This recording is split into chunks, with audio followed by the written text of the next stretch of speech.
Okay, if you live in an at-will employment state, do you or do you not need a reason to fire someone? Hi, I'm Ricky Baez. I own a boutique HR consultancy firm and I'm host of the HR Talk podcast. In the last video, I was talking about the main difference between at-will employment and right to work.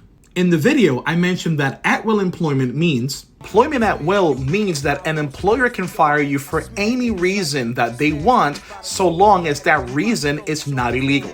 At the same time, the employee can choose to leave his or her employment at any time they feel like it.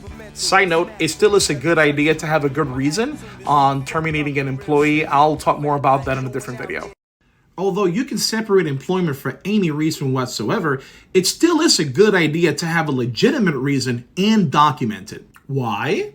If an employee decides to sue you for wrongful termination or discrimination, you're going to have a much easier time defending your position if you have a legitimate reason and documentation to back it up. I mean, think about it. If you fire somebody, you don't give them a reason, you don't have a legitimate reason, and they come back and say, well, I think it's because I'm Puerto Rican, or I'm a woman, or I'm a man, or I'm black, you're going to have to explain that to a courtroom. If it ever gets there, you are going to have to explain that to a courtroom why you did what you did. And at today's legal billing rates, that's going to get costly. Folks, it's just a lot easier than when you hire somebody, you make sure you hire the right person for the role and have a valid reason to let that person go if it ever comes to that. It's just much easier, much efficient that way. I hope this helps.